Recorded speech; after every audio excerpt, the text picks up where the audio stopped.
was going to ask you when I'm leaning on the fence, do you know his itchy spots yet? His what? Itchy spots. Itchy spots. So, like where he likes to quiver his lip when you scratch. Yeah. No. So if we skip that, we go right into skill development before they actually like you.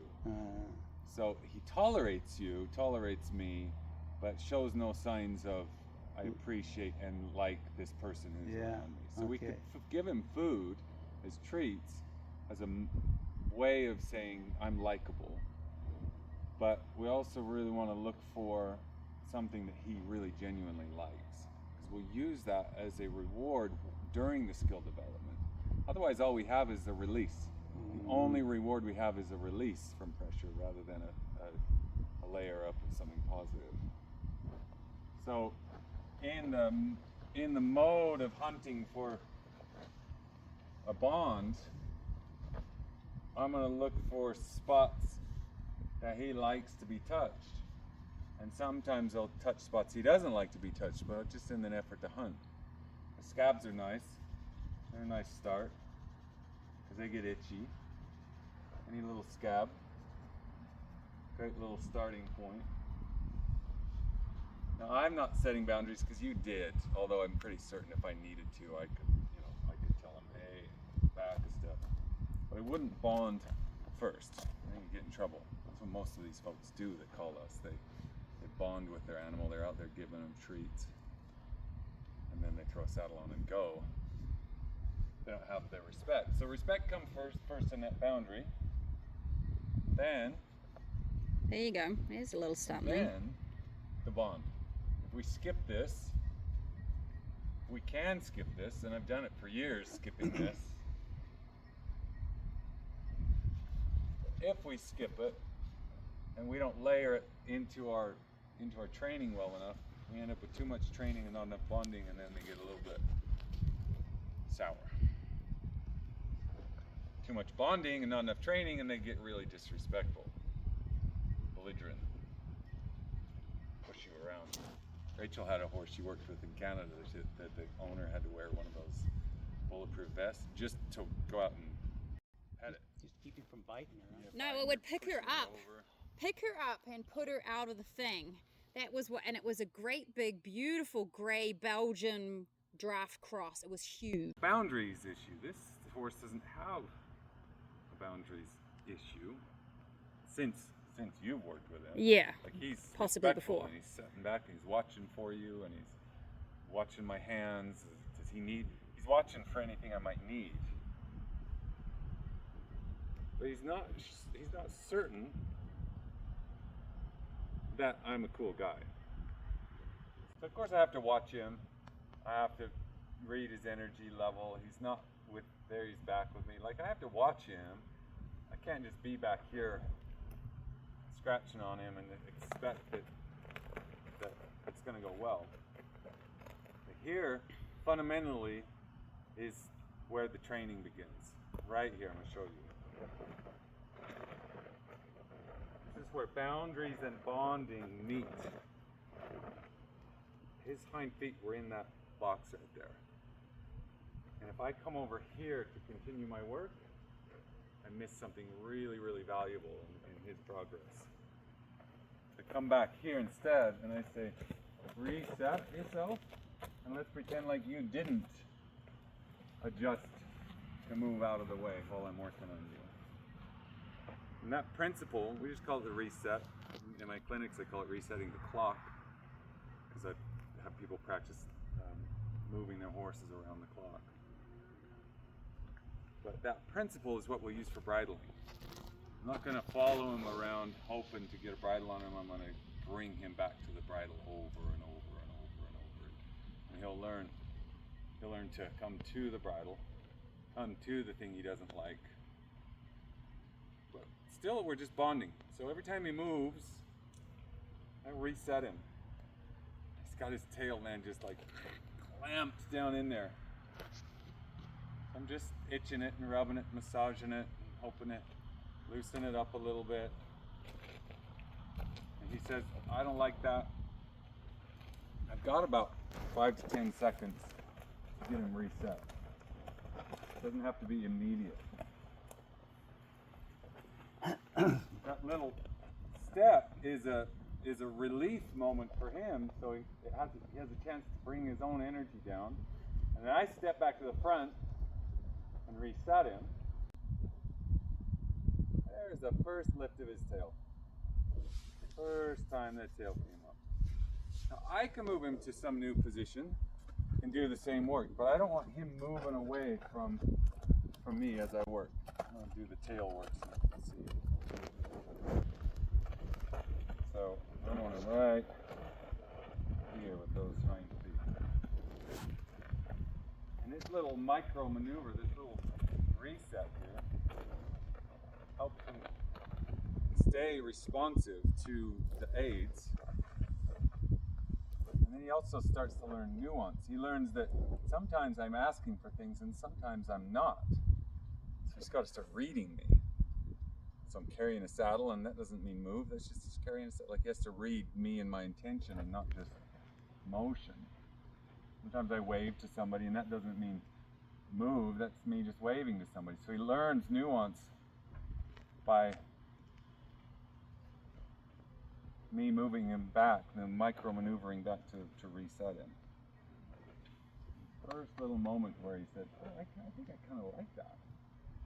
I think that actually feels kind of good. That's the up button. Down button. Up button. But they love it. They'll unclamp the tail. It's a way for me to bond. And that gives me, if I don't have treats, I use treats, but if I don't have them, it gives me a way to treat him. To sort of say, thank you, that was so good, great job. So we'll set up the same game, but we'll jump from bonding into brave. And we'll say, now I'm not going to do what you might like. In fact, you might not like this at all, but you'll learn to tolerate it. If you jump out of this box, rather than follow him into where he releases, which is a great technique, we use it, it's called flooding, we call it flooding, we'll actually reset, and you'll learn more to carry a novice by doing the reset than he will by doing the flooding, because novice will have to have those tools to shut him down and to tell him not to escalate anymore. So when he escalates and he leaves his little home plate, instead of following him out there, we're actually going to do the opposite and bring him back. And we have a window of about 5 to 10 seconds to gather our tools and initiate a conversation with him to come back, and then he won't learn the wrong thing. He'll get a moment where he's releasing himself from that pressure, but it's a very short moment. There's nothing lasting about it. Let's try this again.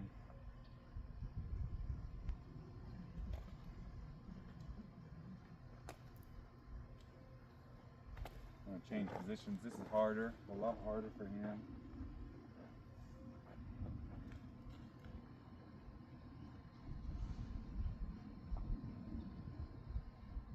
And harder for me, because if he does move, then I have to come back up here and push him back, and it seems like this takes longer, but you get so much more done with a horse like this.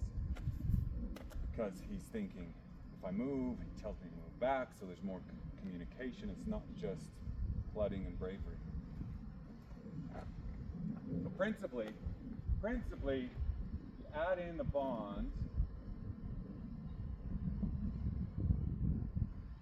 before the skill development, and then come back to the bond as a reward for the skills he's developing. Like each time he does something nice, instead of saying good job, you do that, but you also say, oh, good job, I saw that, that was so good. Where's that itchy spot again? Was it here?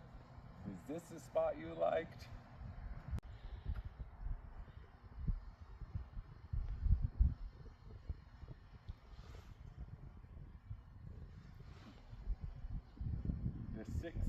there's 6 really sensitive spots: the mouth, the eyes, the ears, the feet, or at least the lower legs, and the tail, and the underbelly, like back there by it gets all that wax build up. If I could work those into my bonding,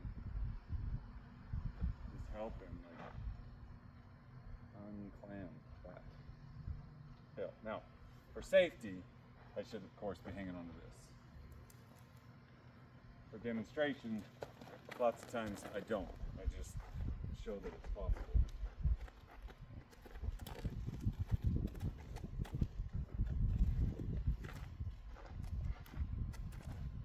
Oh, I can see why he got scary in the trailer though. He just pushed into you? Yeah.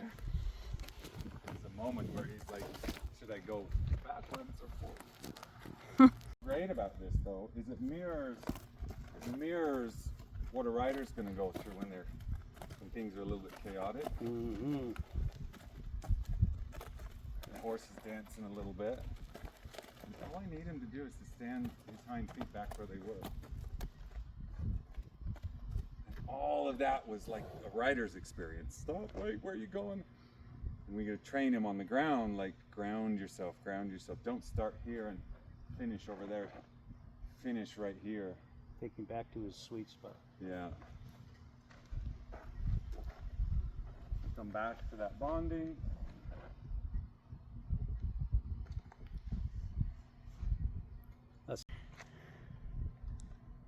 Look at that. Mm-hmm. So I feel like the flooding, we use it all the time. Where he's backing away and you just follow him and you wait till he stops before you quit. That's a fantastic technique. But the more I stay in this industry, the more novice riders I work with, like really novice women in their 50s and 60s, I realize they can't do it. No. They can't flood the horse. No. They can't follow it along and wait till he stops. They don't know, But they can do this. I got a couple of videos on YouTube somewhere, old videos of me with a Mustang, trimming his feet for the first time, using this. And he learned to just stand there. First, No you pick rope. up his foot and he pulls it away and steps over here, and then you push him back, and within a few minutes, it's about 30 minutes. He's like this. I can trim all 4 feet. Like you just got it. Like, oh, you just want me to stand here. Yeah, it'd be a little easier. Yeah. Yeah, this is like the little magic tool we use. So we're going to use all of that basic principle applied to his head. And I need his feet to be relatively grounded too. So if he gets really out of sorts with his feet, we'll reset his feet.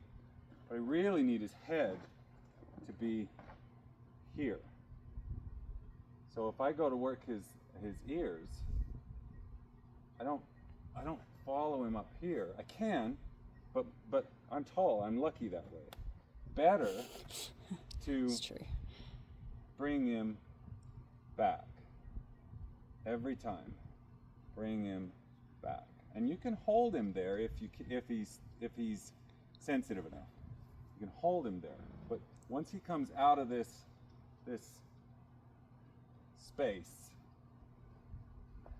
this column, this home plate, in principle, I don't want to chase him out of there and get it. I can, and I do, because I get away with it, because I'm a trainer that's athletic and can do that.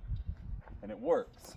But it doesn't work for Sally, who lives in Vermont, who's 68 and has a Mustang and just can't do it. But they can do this. Like, oh, let me put that, oh, I'm sorry, you come back over here. Let me put that bridle on. I have sometimes, if my students are willing, I'll say, get a chair, sit in the chair, and bridle from a chair. And don't stand up. And they're like trying to stand up, and then they remember, bring the horse back, bring the horse back. But regardless, I'm not going, man, it's tempting. I want to come up here with him. I want to, but really I shouldn't. Really I should just give him the relief he's asking for, and then within a couple of seconds, not too long, otherwise it feels like a reward, pull him back into the box.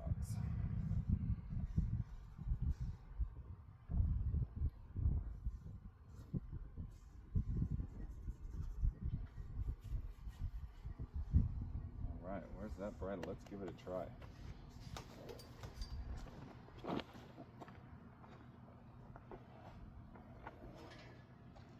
I've adjusted it way out so it didn't pinch his ears, you know. You adjust it any way you want there, Don.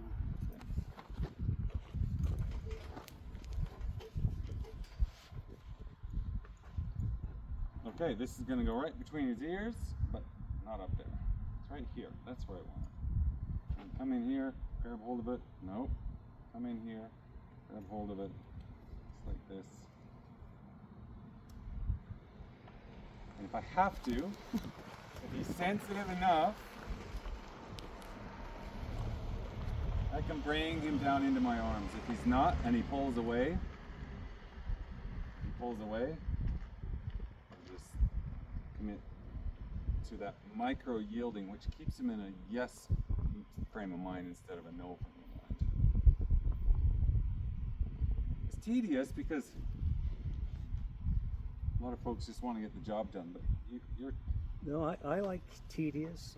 I always say it's a process, not an event, you know. So, but whatever that process is, it is tedious and it is boring. We just need to plant those seeds in his head instead of trying to grow an oak tree today. I'm just gonna stick that seed in his head and see if I can't nurture it. And I like what you're doing with him.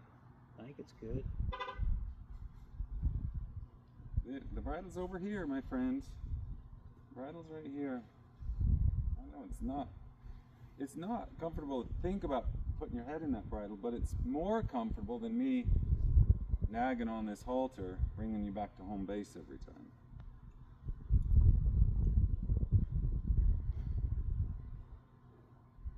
As long as he's in this strike zone, home plate strike zone, I see it. we can work.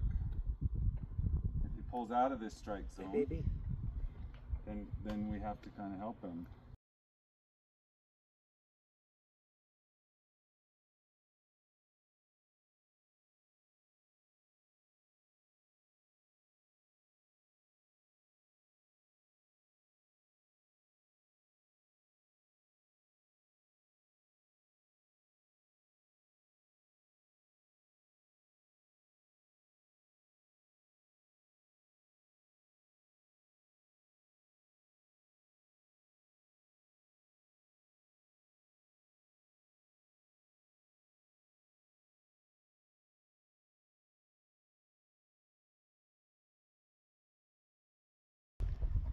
There is a moment, this is the crappy part of all this, like we live by these principles, but there's a moment, and you know the moment, when you're saddling up, where it's like, I just have to finish cinching a little bit more, even if it's not ideal.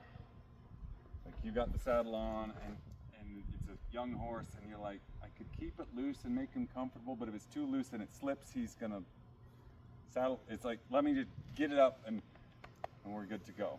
Similar moment with the bridle. We do all this principle work, all this same principle work, all this same waiting and helping and home base. And then once it's in, here's my moment. I'm gonna get it over this ear, and he might lift his ear up, and I just have to go with it, and then I'll bring it back down. Now if I lose it, it's just a bridle, it's not a saddle, but I'll do the down training after. beautiful, Don. That was nice.